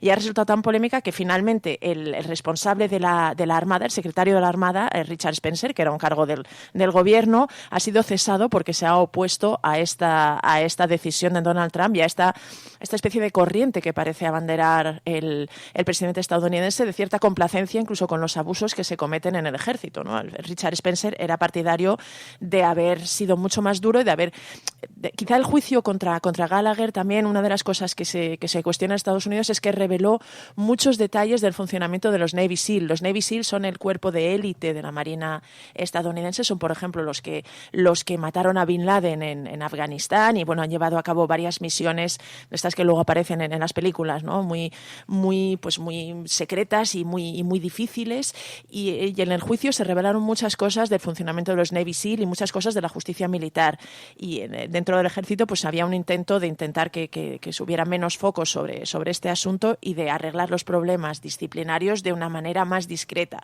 Y en este sentido, por ejemplo, Richard Spencer pues estaba intentando que a este militar, a Edward Gallagher, digamos que darle una salida, pero que no tan evidente, pero apartarle del ejército. Sin embargo, Donald Trump ha entrado, pues como suele entrar Donald Trump, como un elefante en la cacharrería en este caso, ha restituido, ya os digo, los honores al militar y ha decidido cesar al secretario de la Armada. En este caso hay un gran debate en Estados Unidos por este tema, pero bueno, va a poner un poquito el foco en abusos dentro del ejército, la dificultad para entrar y para, digamos, hacer justicia, para exigir una serie de respeto mínimo a los derechos humanos y a un comportamiento ético que es interesante y que puede tener consecuencias quizá para el futuro.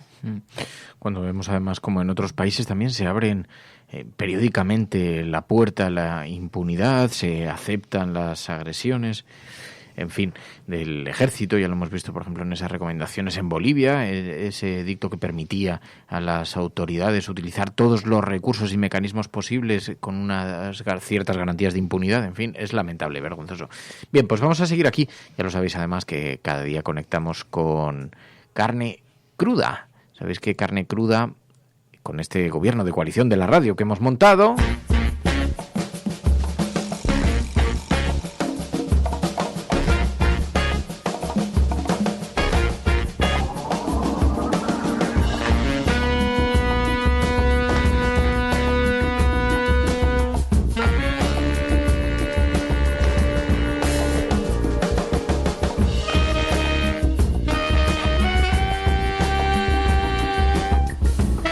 sí, he dudado, Javier Gallego, muy buenos días, he dudado si te pillaba durmiendo o viajando. No, viajando, soy el viajante de la radio ahora mismo. Estamos en Valencia, que hicimos anoche un programa que emitimos esta mañana. Pero el de anoche lo hicisteis en Valencia, un programa de cara al público, ¿no? Al público en el Festival La Cabina, que es un festival de mediometrajes, que es una anomalía casi en los festivales cinematográficos. Hicimos un programa sobre mediometrajes, cine y demás, pero también con comiqueros, con Paco Roca, y con los recientes ganadores del Premio Nacional de Cómic, que son Cristina Durán y Miguel Ángel Giner, por el cómic que hicieron sobre el accidente del metro de Valencia. Un cómic también que os recomiendo, una novela gráfica estupenda y muy emocionante que se llama Día 3, porque fue el día 3 cuando se ocurrió el accidente mortal y el día 3 de cada mes cuando se reunían las familias para reclamar justicia y reparación. Ah, qué bueno, qué interesante. Y lo emitís hoy, o sea que lo vamos a poder escuchar. Lo emitimos hoy, sí. Además fue muy emocionante porque también estuvo la que fue presidenta de la Asociación de Víctimas del Metro de Valencia. Y luego también tuvimos un mediometrajista que ha hecho una película sobre los CIES. Y estuvo una de las protagonistas, una mujer nigeriana que fue prostituida en España durante 2 meses y cómo tuvo que escapar de quienes, la habían traído hasta aquí, etcétera. Su historia también era muy potente y, en fin, creo que ha quedado un programa muy interesante e intenso. Pues lo vamos a escuchar ahora. Javier Gallego, en Valencia, así que pasaste allí este Día Internacional contra la Violencia de Género, ¿no? Sí, mientras leía las noticias espantado pues la actitud, como siempre, bronca y absolutamente inadmisible de Vox, y afortunadamente también por otro lado la reacción general que ha habido en contra. Lo que no tiene mucho sentido es que la derecha, que se enfrenta leve y tibiamente a ellos, sin embargo luego tenga pactos con la ultraderecha en todo lo demás, ¿no? Quedaban ayer retratados dirigentes como Inés Arrimadas, que muy compungida escribía en Twitter sobre una nueva víctima de violencia de género, mientras tienen gobiernos en conjunto con quienes niegan que eso exista, ¿no? Sí, porque está la gente poniendo mucho énfasis en eso, denunciando la contradicción que supone, ¿no? Llevas este discurso cuando paralelamente estás facilitando que, claro, bueno, entre otras cosas, iniciativas para luchar contra la violencia de género no salgan adelante porque las vas frenando por tu posición parlamentaria, ¿no? Efectivamente, ¿no? Es que al final no solo eso, ya en lo efectivo, sino que también en el discurso han permitido que esa manera de pensar haya entrado en nuestras vidas, se haya normalizado, se haya blanqueado. Han sido ellos un poco los que han abierto la espita, y al final es un portalón por el que están dando a portagayolas, ¿no? Pero bueno, afortunadamente también creo que este tipo de discursos generan una cohesión social y masiva que demuestra que es mucho más parte de la sociedad que está en contra de ellos que la que está a favor, ¿no? Pero, en fin, deberíamos tenerlos totalmente excluidos del debate público, porque estos son, ya lo hemos dicho muchas veces, dilemas que estaban absolutamente superados. Y España ha sido la violencia de género un país pionero en la legislación, y no podemos permitir este paso atrás, ¿no?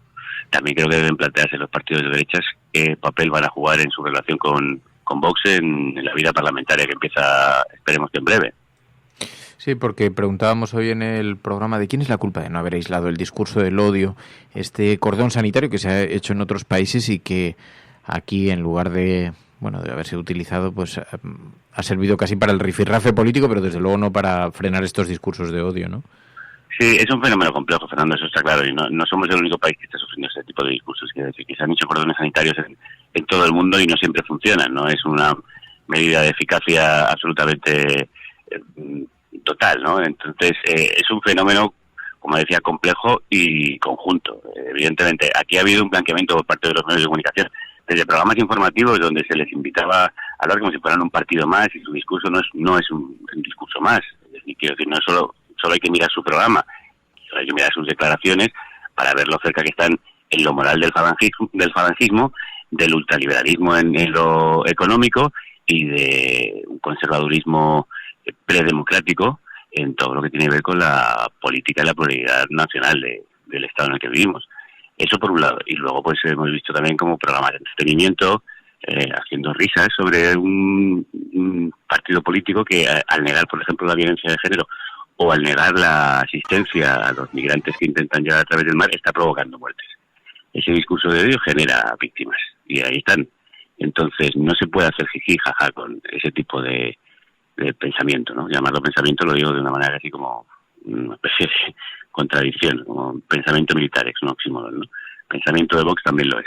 Entonces, que ha habido un blanqueamiento mediático evidente, se ha tomado como una cierta normalidad. Bueno, tienen seguidores, son un fenómeno que da audiencia, pues démosle coba. Y luego, aparte, pues en el ámbito político institucional, la derecha le ha dado la llave de entrada. De hecho, yo me recuerdo que escribí un artículo que decía, si caminas junto a la ultraderecha, pactas con ella, aceptas su discurso y entras en sus debates, igual no eres derecha, igual también eres ultraderecha. El problema es que derechas de este país se colocaron donde Vox quería que se colocaran. Y al normalizar, claro, porque estos son partidos que ya están normalizados, que forman parte de nuestro ámbito político habitual, el discurso de Vox, pues entró en el mismo sitio, entró en el mismo saco. Y bueno, sí se puede pensar así, y lo que hemos visto en otros países, ¿no? Bueno, pues fuera caretas, fuera complejos, esto ahora se puede decir, y vamos a decirlo. Y es lo que vimos ayer, ¿no? Lo que vimos ayer de Ortega Smith con esa intolerable actitud de cobardía frente a Nadia Otmani, la víctima de violencia de género, que no sé si lo habéis contado porque no he podido escucharos esta mañana, pero una mujer que está impedida que va en silla de ruedas por haber parado los disparos que iban dirigidos a su hermana por parte de su entonces cuñado. Esta mujer, que es una luchadora desde hace años por los derechos de las mujeres y contra la violencia de género, se enfrenta a Ortega Smith y este fascista que tan machito y tan prepotente en otras ocasiones, no tiene ni siquiera la decencia de mirarle a la cara y escuchar a una víctima de la violencia de género que él niega. Bueno, eso es lo que hace Vox, ¿no? Mirar para otro lado y negar lo que está siendo una lacra en el mundo entero, ¿no? Y nosotros somos un país que en ese sentido hemos legislado por delante de muchos otros, que estamos siendo un ejemplo, y lo que no tenemos que ser es un ejemplo de lo contrario, es lo que es Vox.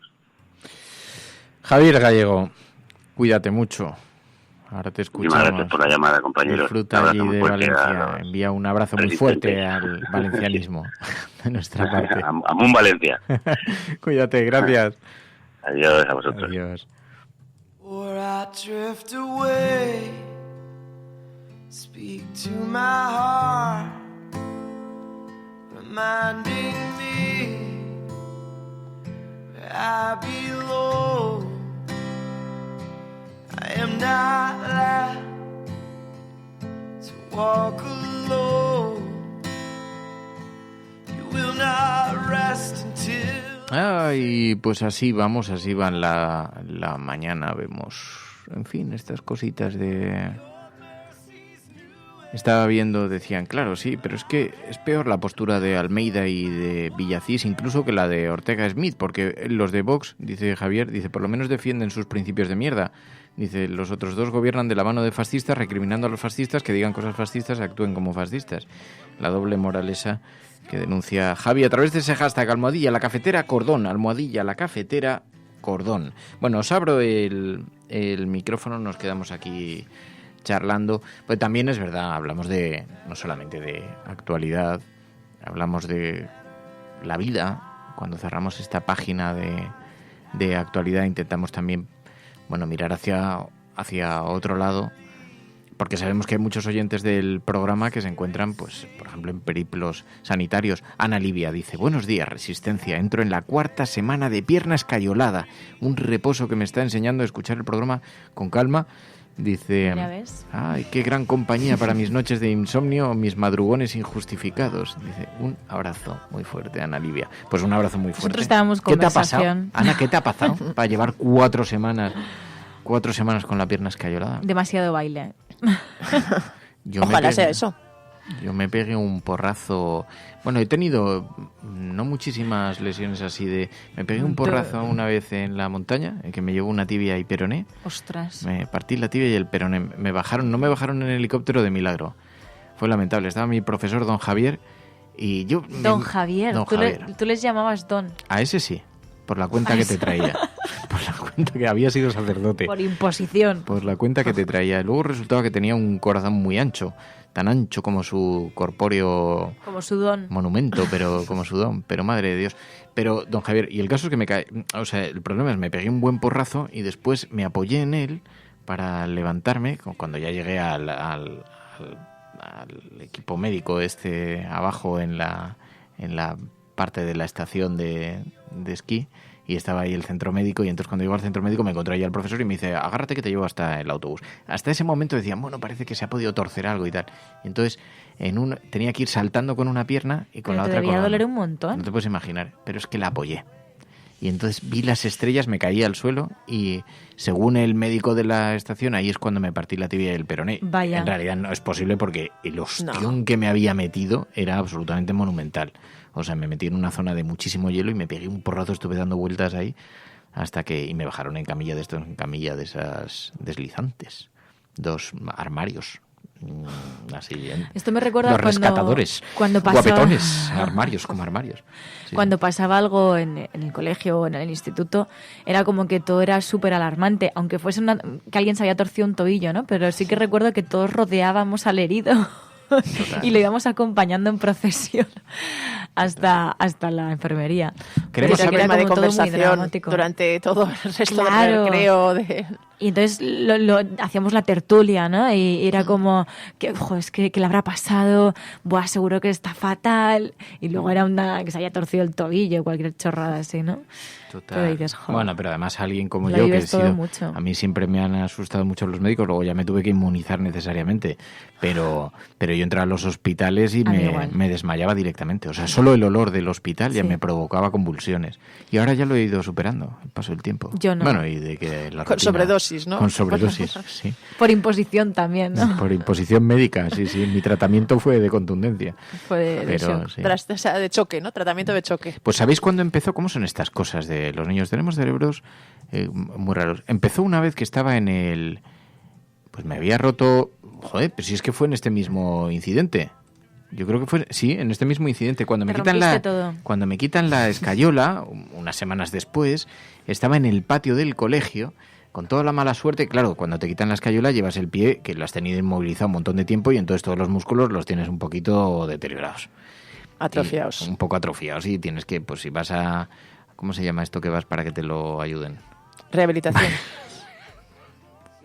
Ay, Dios. Bueno, a rehabilitación. Si vas a rehabilitación, pues tardas menos. Yo no fui a rehabilitación. Entonces, el primer día, cuando me quitan la escayola, salgo al patio del colegio. Iba con una muleta todavía, pero de eso que ya iba apoyando el pie y tal. Entonces, se me ocurrió la mejor idea, sentarme en una especie de barandilla alta, para lo que tuve que flexionar el pie con gran fuerza para tomar impulso. Claro, hizo clac y me caí al suelo, me pegué unos tíos que te cagas.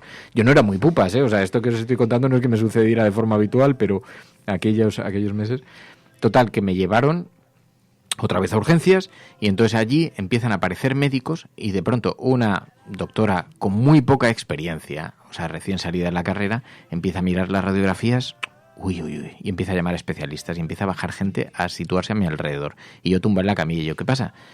Pues mira, es que detectamos que tienes una degradación ósea del no sé cuántos % derivada de una descalcificación, esto es el fenómeno de Oeströgen-Gorborfen, y entonces yo solo en una sala del hospital empiezo a ponerme azul, pum, y me desmayo, menos mal que estaba tumbado. Y entonces llaman a mi casa, tal, viene mi familia, y yo pues, tengo, no sé, y claro, decía, esto es muy grave, esto hay que mirarlo porque eso es la pérdida del calcio completo. Y entonces yo ya me veía sin huesos, como una especie de blandiblue. Y entonces, fatal, o sea, yo con un ataque de pánico horroroso. Luego me hicieron, mi padre me llevó a otro especialista, me hicieron una radiografía y dijeron, no, esto es normal, esto es producto de la propia ruptura. Y estuve como un mes pensando que me iba a convertir en una masa humana. Ay. Nunca la encontré para volverle a decir unas palabras. En un Flaver. Iba a ser Flaver, el Flaver del colegio. Pero es verdad, es que cuando basta que estés desde solo entonces, en cada una vez consulta, que entraba al hospital me desmayaba. Claro.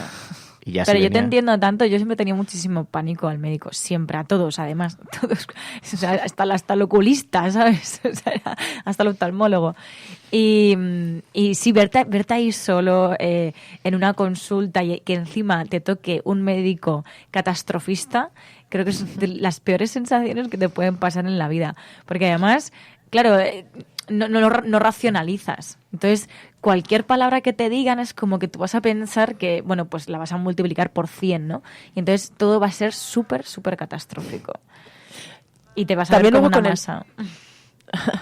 También luego con el tiempo aprendes a relativizar también lo que dicen los médicos, ¿no? El caso de la que tú estabas contando, Fer, probablemente era una reacción y vamos, había visto una cosa que era muy normal y lo había interpretado mal, porque yo recuerdo cuando yo era más pequeña, pues también pensaba que los médicos nunca se equivocaban, y con el tiempo te das cuenta que se equivocan y que realmente hay veces que meten la pata y que realmente no parece que no tienen ni idea o que realmente pues eso se pasan tres pueblos, ¿no? Yo recuerdo cuando uno de mis hijos era pequeño, era muy pequeño, tenía 6 meses, y en una ocasión empezó a, pues eso, tenía como pitos al respirar. Entonces le llevamos, estábamos en Oviedo visitando a familia, y en ese momento teníamos seguro médico, le llevamos a urgencias por no ir directamente a la seguridad social, y nos tocó una doctora que no era pediatra y que lo escultó y empezó a decirnos unas cosas. Dice, uy, esto me suena a mí a síndrome de la tos perruna, esto puede ser muy grave. Claro, un bebé de 6 meses, nos asustamos y tal. Dice, pues no, esto lo tenéis que llevar a un especialista.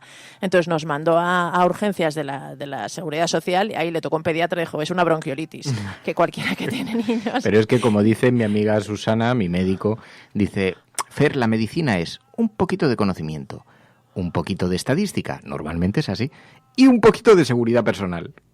Claro. Pero sobre todo conocimiento, estadística y seguridad personal, porque dice, como me desvíen el diagnóstico, claro, tiene que responder, tiene que haber un poquito de conocimiento y tiene que haber un poquito de estadística. Lo normal es que sea esto, pero hasta que no te hagamos pruebas, pues... Conocimiento, estadística y seguridad personal, las claves de la Y luego medicina. especializaciones. También te das cuenta ahí, por ejemplo, de la diferencia. A mí me llamó mucho la atención esta anécdota y a otras más que oyes de padres cuando a niños pequeños que corresponden a pediatría les observa o les trata un médico que no es pediatra, comete muchos errores de este tipo, que es llamativo realmente, porque al final los niños son seres humanos en pequeñitos. No debería haber tanta diferencia y sin embargo Pero es verdad hay, que sí, en ese sentido también las especializaciones y las especialidades se nota mucho la diferencia, ¿no? Y es verdad que Oye, se quiero valora que más. veáis, y os lo digo, os interpelo directamente, queridas oyentes, quiero que veáis el siguiente documental, Minimalismo. Se puede ver en Netflix, pero está en las redes sociales. Y entonces es un documental que invita a reflexionar sobre la capacidad que tenemos en realidad para vivir no con un 99% de cosas menos. O sea, estos son dos tipos que viven con una maleta, básicamente, y con la ropa necesaria, tienen unas teorías, es un poco como el maricondo de la vida. Pero lo vamos a analizar aquí en el programa, el próximo viernes. Minimalismo. Es fundamental para entender, primero, la manera tan sobreactuada que el capitalismo ha conseguido instalarnos en el cerebro la necesidad de la compra compulsiva, la cantidad de cosas que tenemos en casa que no hemos vuelto a utilizar. No hablo ya de aquellos que coleccionan zapatos, trajes, camisas o cualquier otro elemento chorra que vamos guardando en los armarios y en los cajones. El absurdo de acumular cosas. Hay hasta estudios que desvelan en el documental el espacio que utilizamos para vivir en casas de estas que vivimos. Algunas personas viven tan grandes que tienen 2 salones, 3, no sé qué, no sé cuántos, cuando el espacio en el que convives con tus seres queridos realmente es microscópico cuando lo analizas científicamente con pequeños seguidores de posicionamiento, etcétera, etcétera. Y el uso que hacemos de las cosas tan absolutamente exagerado porque de alguna manera respondemos a un estímulo inconsciente. ¿Habéis visto estas imágenes de la gente comprando, esta fiebre de las compras? Pero porque nos generan la necesidad. Siempre. Bueno, nos generan, no. También nos generamos. Algo de auto... Nos dejamos caer, pero evidentemente que el no sistema... reflexionamos en torno a esto. Pero el sistema está montado para que caigamos en esa necesidad. Minimalismo. Creo que parte de la actividad política de este programa va a consistir en que ese documental lo vea todo el mundo. Minimalismo. Es muy importante porque empiezas a pensar en el consumo en otros términos. Además, lo hacen 2 norteamericanos. Estas cosas que tienen los yanquis, que pueden hacer una cosa y la contraria. Y entonces ellos defienden el consumo. No es que les parezca mal, pero defienden un consumo sostenible, útil. Y responsable. Y responsable. lógico. Y sobre todo, útil. O sea, te compras las cosas que utilizas. Pero ¿qué es esto de acudir en fiebre? Ayer vi a una mujer entrando en un taxi con 20 bolsas del Primark. Una cosa absolutamente enloquecida. Prendas a €1 que seguramente en su vida se va a poner, que acabarán en el armario. ¿No conocéis gente de esta que tiene un montón de prendas que dice, no, la compré hace un par de otoños, pero no la he usado, no la he llegado a usar? O gente que cada año compra ropa nueva y tira ropa nueva. Por ejemplo. Pero vete a la cocina y abre los cajones de la cocina. ¿Cuántos elementos realmente que utilizas tienes? Porque tienes un montón de cajones que están llenos de cosas absurdas que a lo mejor has utilizado una vez. Bueno, pues así con todas las habitaciones de la casa. Minimalismo. Es el documental que vamos a analizar esta semana y de verdad os recomiendo que lo veáis. Es imprescindible, sobre todo para abrir el proceso de reflexión, para que cojamos argumentos y para que empecemos a combatir esto, porque de otra manera, de verdad, este planeta no se sostiene. Es que es increíble que haya que repetir esto una y otra vez. Es increíble. Y en esta especie de cosa que ha fagocitado nuestras vidas, que nos produce un estímulo, es que algunas personas se refugian. ¿No os ha pasado nunca esto de, joder, qué mal día tengo, necesito comprarme algo? ¿No conocéis a nadie que esté en esto? Nunca lo he entendido. Es increíble. Bueno, nunca lo he compartido. Vamos, sí. Bueno, porque te han dicho, ¿no?, que ante un mal día o tal tienes que darte un capricho. Y un capricho que podría ser simplemente estar tirado en el Unas sofá. Unas tortitas con natas. Claro, o tirarte en el sofá, yo qué sé, a escuchar música o lo que sea, es salir de compras, ¿no? Además, porque decía Alberto Martínez, yo creo que también tiene una importancia brutal cómo nos bombardean con publicidad por todos lados, incluso en nuestra propia casa, ¿no?, cuando encendemos el ordenador. Dice Alberto Martínez, es casi imposible no comprar algo en el Black Friday. Nos están todo el día saturando con con ofertas, mega ofertas, ahorros y demás. Dice, ¿a quién no le gusta algo rebajado? Aunque sea mentira. Bueno, pues para coincidir con el Black Friday, minimalismo. Ese va a ser nuestra pequeña contribución al debate, a la reflexión del Black Friday. Este sí que va a ser un Black Friday. Minimalismo es un documental muy interesante. Está disponible en un montón de lugares así extraños y tal. Y os pedimos que participéis, que participéis en ese debate porque os va a llamar la atención y como además tengo la sensación, a mí me lo ha revelado María Galería, me lo ha descubierto ella, que además vive absolutamente en ese paradigma, o sea, tiene toda la casa ordenadita con las 4 cosas imprescindibles y de alguna manera es verdad que es que vivimos en lo superfluo, instalados completamente en un consumismo absolutamente salvaje y la verdad ha sido un auténtico descubrimiento este documental, este reportaje, no sé cómo se llama, ¿cómo se llama esto? ¿Documental? Es documental, ¿no? Sí. Pues, película, si quieres, también. Película, documental, todas estas cosas. Así que me gustó mucho verlo, ayer lo vi. Bueno, y sobre todo ahora que ya van a empezar, ¿no? El bombardeo de Navidad. De Navidad, tienes que comprar 1000 cosas. Además, por ejemplo, aquí en Madrid, Gran Vía, por ejemplo, que es, ¿no? la calle estrella para el consumo, es horrible ir caminando por allí en plena Navidad. Luego dicen que no va la gente que no consume, pero caminar por Gran Vía en Navidad realmente te cuestiona eso de que los comerciantes se iban a arruinar por Madrid Central y estas cosas. Claro. Es una desfachatez absoluta de este discurso. Es que incluso se llega a anteponer el consumo, por ejemplo, a una protesta social, ¿no? Dicen, no, es que con el 15M, ¿no? Es que claro, es que por culpa del 15M la gente no consume. Y es como, bueno, pero igual es más importante una cosa que la otra. Igual es más importante reivindicar tus derechos que el hecho de que tenga que consumir la gente de una manera, ¿no? Y aparte de que era mentira, que no, los comercios no tenían a menos gente. Esto es así. El problema es la cantidad de economistas y de liberales que consideran que es la única manera de que el sistema capitalista y el sistema económico se sostengan, ¿no? Un consumo y un crecimiento continuo, que claro, choca un poco con la lógica, pero realmente hay muchísima gente que defiende estas ideas, ¿no? Que para que la economía siga yendo bien, pues es necesario este sobreconsumo a una costa de cosas que realmente no necesitas y no quieres. Lo peor es eso, ¿no? Cuando terminas comprando algo que no quieres. Pero es que además la mayor parte de las veces es así. El otro día tiramos un montón de juguetes, hizo el pequeño Fer una ordenación y entonces iba metiendo en una bolsa todos aquellos objetos y tiramos decenas y decenas de pequeñas chorradas, de pequeños muñequitos, de regalos que te dan en una hamburguesería, de pequeños juguetes de plástico, guarrerías que has comprado, y tiramos un montón de cosas y todo eso al medio ambiente.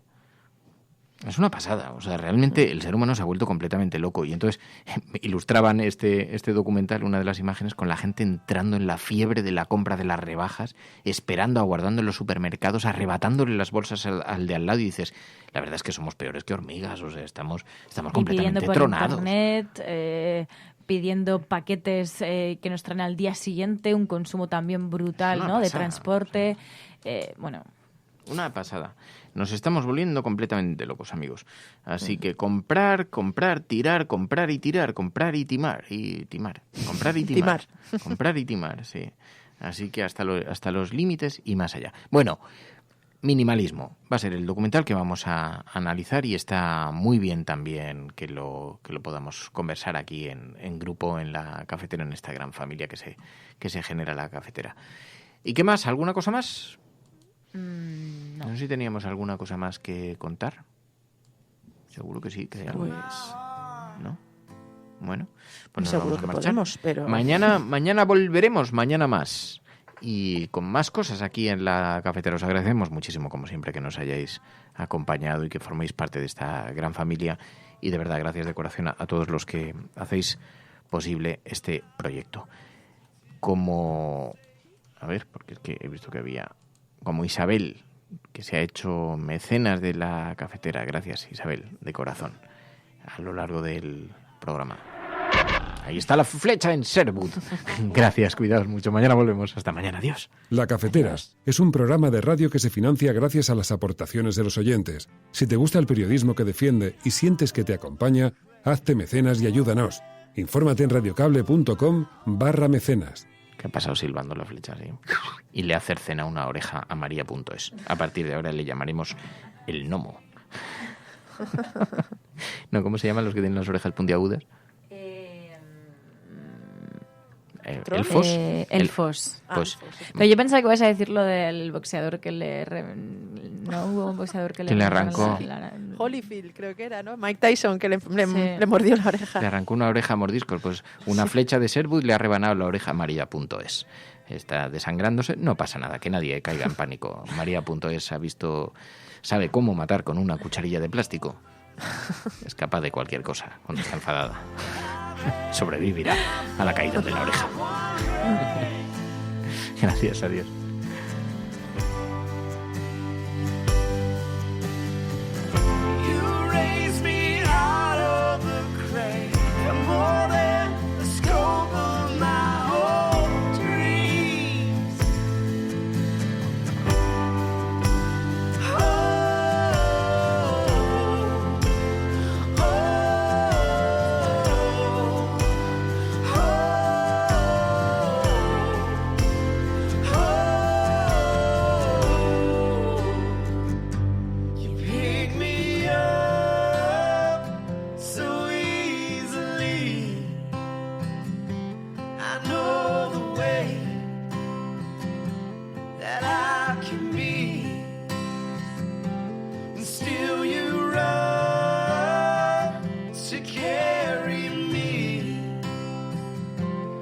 Call